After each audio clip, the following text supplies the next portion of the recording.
Hello and welcome back to the 200mm Slayer grind. Sailing is on the horizon and will land smack dab in the middle of the next milestone. This is actually good because it'll give me about 15mm Slayer experience to try and get the new Slayer pet, get the rest of the uniques, as well as farm up boat upgrade materials while we get Slay XP. The Griffin pet in particular is top priority because it's a task-only boss. I have to finish it before Slayer's done, or it'll have to be done post 200mm, and that's not good. We're going to be hitting sailing pretty hard on release to rush 99 to get our max cape back. I do expect to spend a decent chunk of time post 99 completing the rest of the sailing content, including upgrading my fleet of ships, outfitting them with various facilities to make them optimal for the different activities. Getting all the crew members, all the other unlocks, etc. If we don't look into the turtle pet on the way to 99, my go-to mobile activity will probably be sailing related until we reobtain all skilling pets. There's so much time and so little to see. Strike that. Reverse it. Until then, I've started doing my prep work. You probably have seen Figment's spreadsheet making the rounds. I made my own. Not because I don't believe his math or his conclusions, you know what they say, trust but verify. I went through the whole skill guide now that it's available in-game. If you click an icon, it'll tell you the raw materials needed to build it. And then I just summed up all the materials for all the ship upgrades for all three sizes of ships. This assumes you're going to build one of each ship type from scratch and upgrade every tier as they unlock to the max upgrades. I would be surprised if you had to ship of Theseus through the whole chain of upgrades.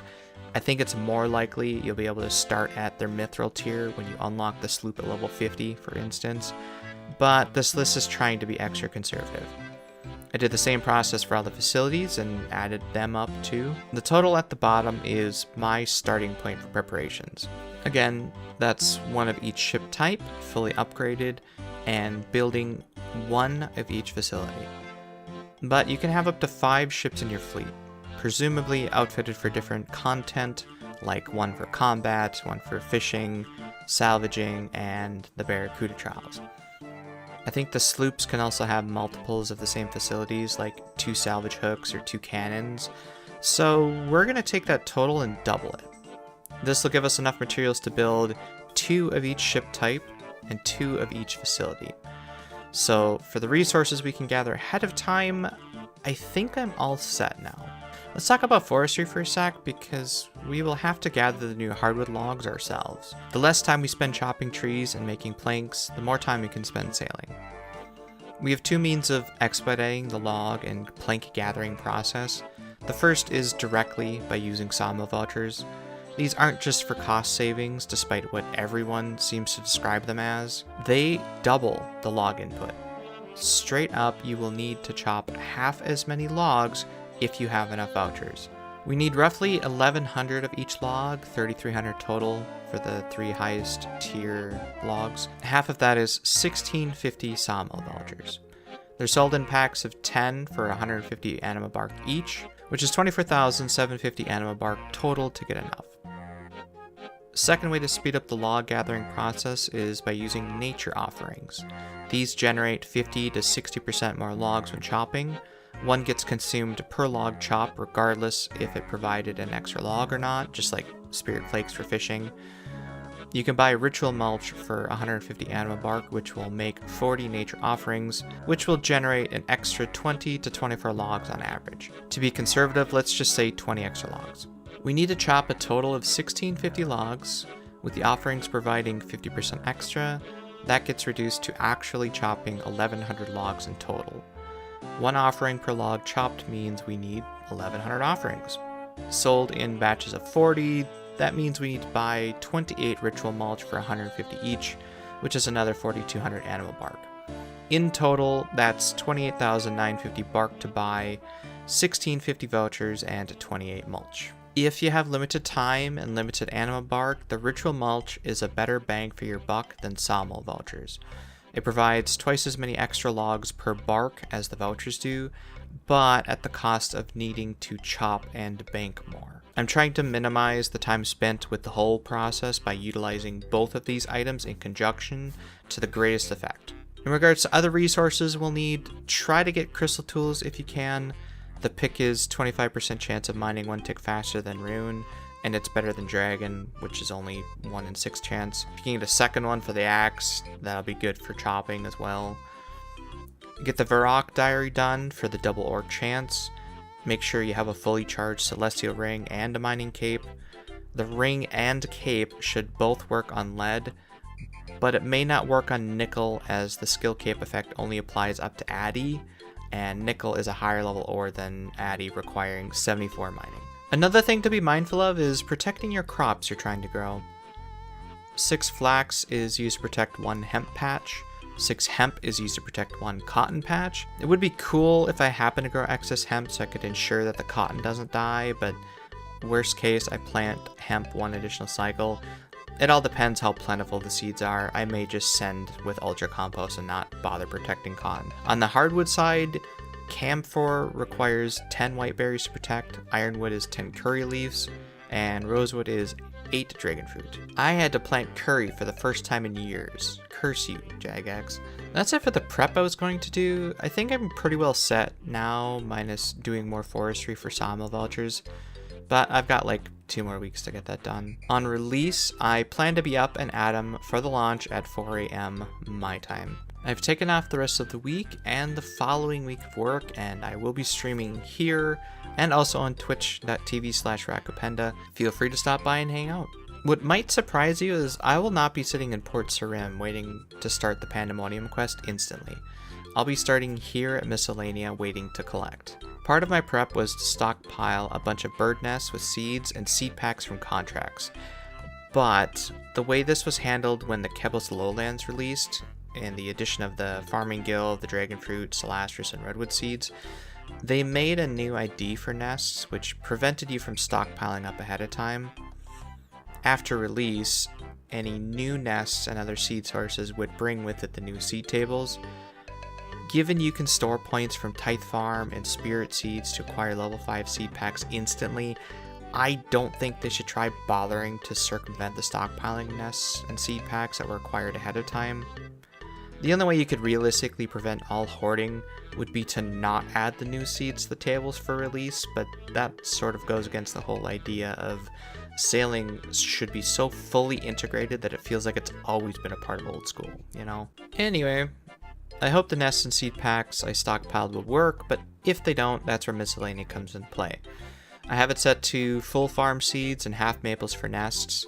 I also have a few god eggs, mole parts, and spirit seeds to turn in for the same purpose. We're going to do a mass opening of all of our seed sources and hope to score at least 16 hemp seeds, 16 cotton seeds, and 1 of each of the new hardwoods. If we don't get them, we'll send a birdhouse run and hit up Master Farmers real quick. At bare minimum, I need the hemp seeds. On release, I want to plant 4 sets of hemp, I'm not going to Entrana, thank you, and 4 sets of cotton with the Addis seed active in the Farming Guild to get that extra yield. I also want Chronos active to try and get those hardwoods done as soon as possible, just in case chopping and banking those trees wherever they are among the new islands is a big pain in the ass. Think back to RS2, the only hardwoods were on Karamja in the Hardwood Grove, which you had to pay trading 6 to get in, or the Karazi Jungle. Neither are convenient for banking. The patches on Fossil Island are very close to a bank, so having 1 of each of them growing from the start is my contingency to mitigate that potential circumstance. But back to the Addis versus Chronos topic, I only need Addis to harvest the hops, and then I can switch to Chronos. I just need to ensure that Chronos is active during the first hardwood farming tick on that day. So I projected my 640-minute hardwood cycle out to November 19th. The first tick after the update takes place is at 9:34 for me. This gives me roughly 5.5 hours to get the seeds, plant, and harvest the hops that I want. Then we'll switch to Chronos and hopefully we'll get a lucky multi-proc and grow all 3 hardwood trees in a single tick. Unlikely, but every growth stage has a chance to skip 1 or multiple stages at a time, so it's worth it to use Chronos at least until they're fully grown. Once we get these things growing, then we'll head over to Lumbridge to see how much flax is required to make a ball of linen. And then we'll go to Port Sarim. to stop by Sarah's house and see how many balls are needed to make 1 bolt of linen for sails. I need to approximate how many hemp and cotton are required to know whether or not I have to replant the hemp before switching to cotton. Unfortunately, they adjusted how these stations work. They used to show all viable processes in the same interface. Now they check your inventory for something to process, and if you don't have anything, it just says no. Odds are I'll need to replant hemp just because of how much canvas we're projected to need, but at least I'll have a better idea of how much more. Cotton isn't needed until the higher levels, so it's not a big deal if we have to do a few runs of hemp to meet our needs. Then we can actually begin sailing. The first day, I want to get a good feeling for all the training methods, specifically to identify and practice one of them for mobile playtime. It's all going to be play it by ear and figure it out as I go, but again, that's not starting until Wednesday the 19th. For now, we've got some Slayer games to cover. Okay, so this task isn't so bad using the granite hammer. It solved my biggest gripe with using the dual mocks. I deal a killing blow, but I can't go attack the next one until I last hit it, and now it just is insta-dying, which is really nice. I still have to kind of wait around when I do the claw spec, though. If it is really high hit, I need to switch back so that the hammer can hit it. And, you know, a little bit of steel bars. 30 steel bars is 120 cannonballs. Even if I do every gargoyle's task from here till the end, I don't have enough cannonballs, and I will be running out at some point. Gargoyles with this granite hammer, not bad. might work it back in the rotation a little bit. I probably won't take any back-to-back tasks, but it might be worth doing the occasional gargoyle task to train the melees.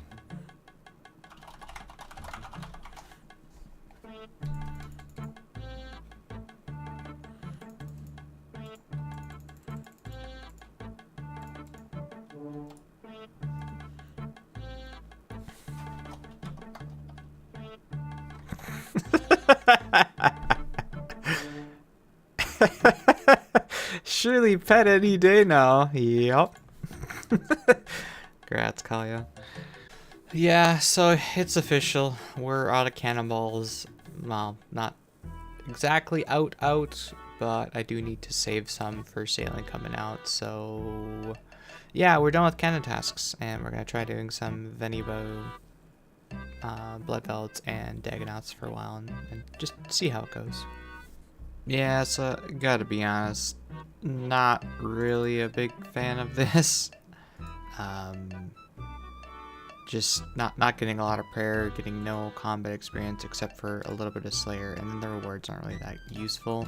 But I will still do the next Dagonaut task down here and just see if Venibo Dagonauts are worth it. But I think we're gonna be skipping Blood Velds for now. So this is my second Dagonaut task. I know I said before that, you know, the Blood Velds are not really worth doing. I think partly because it just felt like it took like a really long task, because I think they're still extended right now. But this is my second Dagonaut task now, and you know, it's not terrible. I've getting totem pieces, and the task goes by pretty quickly just because the Venibo at 4 tick and hitting, you know, 90 plus maxes or something like that, which is way stronger than like a Soul Reaper axe. I'm not getting the melees, as I said that was going to happen before, but assuming I can find an open world, Dagonauts here seem to be pretty good, so we'll continue doing it, I think. Yeah, so I've done a few Bloodveld tasks at this point, and I've changed my mind. I think they are still worth doing. I found that I kill them about as fast as I was with the cannon, and yeah, I realized that my melee stats are actually really close to, you know, being completed, and I usually outpace the amount of Slayer I get anyways.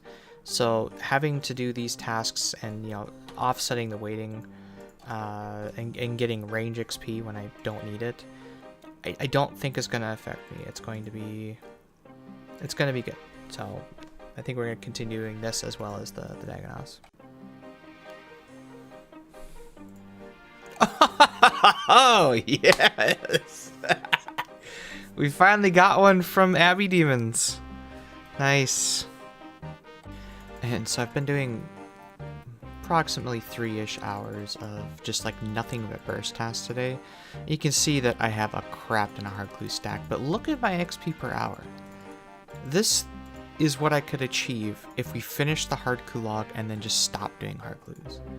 I could probably get close to like 700-800k, maybe on like a Friday night long day, a mil a day, if we could just stop doing hard clues.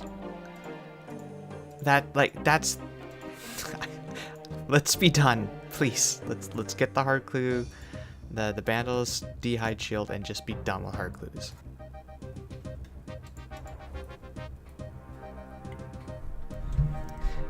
We are swimming in jars of darkness this month. I didn't end up clipping the last one, but that makes number 5, I think. 4, number 4. So for 1 or 250, we have finally caught up to the jar of darkness. Ooh, love me some clogs.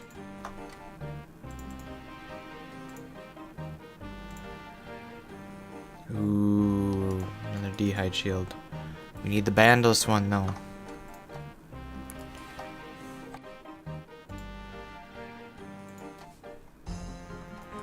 Noted pots. Ah. Okay, so we got a Sherlock step, and I have one at the crafting guild.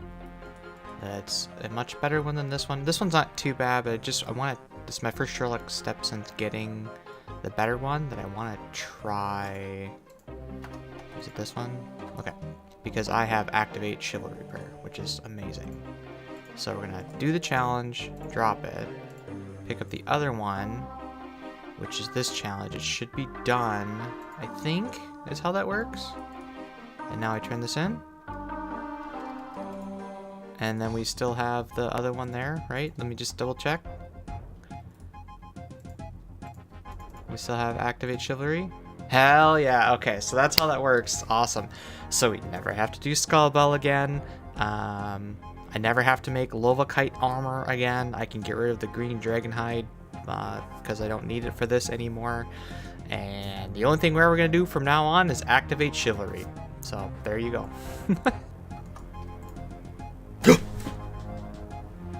Oh, I got excited for a second. I need the Panda shield. Oh, that startled me. Shoot. Shoot. Alright, so we're not quite at the next Slayer milestone, but we are streaming live, and it'll be a while before the next stream, so I'm going to hit the milestone between then, and just to share it with them, we're going to be doing this. So we're currently at 83 crystal keys. It's a good place to start, probably end up with like 140, but we'll see once we're there. Unfortunately, when it comes to the loot logger, it doesn't restart from scratch anymore. So I don't think I'll be able to show like, hey, this is what I got from just this one. It's going to be like the total amount of chests and stuff, but... So we're looking for...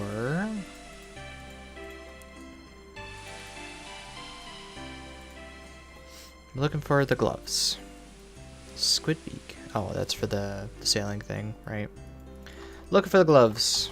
And we are currently at 332.41. Oh man, it's gonna be really hard to calculate the crystal shards I got then, because again, it resets the whole thing, or it shows the whole thing.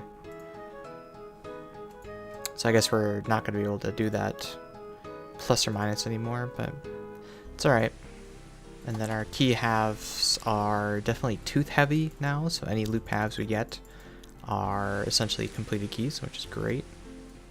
There you go, 333 chests. Then when it comes to the other supplies, this chest is just so good. You get a guaranteed dragonstone, you get 500 crafting and smithing experience just for making the key. You get some more uncut gems here. You get just a stack of gold ore.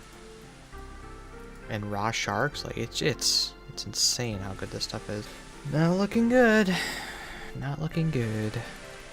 I'm going to say on this one, I probably did not profit shards. I only ended up getting, I think, 8 acorns that I remember seeing. 2 sets of them. 1 set. And they're all quantity 4, or they're both quantity 4 as well. Very, very bad return on investment. Alright, so we're ending with 352. That's 111 chests. And no Dragonstone pieces this time, not even a dupe. Unlucky. But we still got 2 more milestones left to go. Sailing will probably come in halfway through the next one, and who knows what kind of RDT and key halves will come from that. But, you know, for sure we got at least 1 full milestone left to go for that. Yeah, hopefully in the next 200, 300 keys we see it. And that about wraps up this Slayer milestone. Thank you so much for watching. Thank you to the channel members for tossing a few extra GP my way. I really appreciate the support. Just a reminder that if you're around for sailing and you want to stop by the stream, I will be streaming here on YouTube as well as on Twitch, twitch.tv/Rakapenda, whichever stream provider you prefer. Thanks again, and hopefully we see you out on the waters.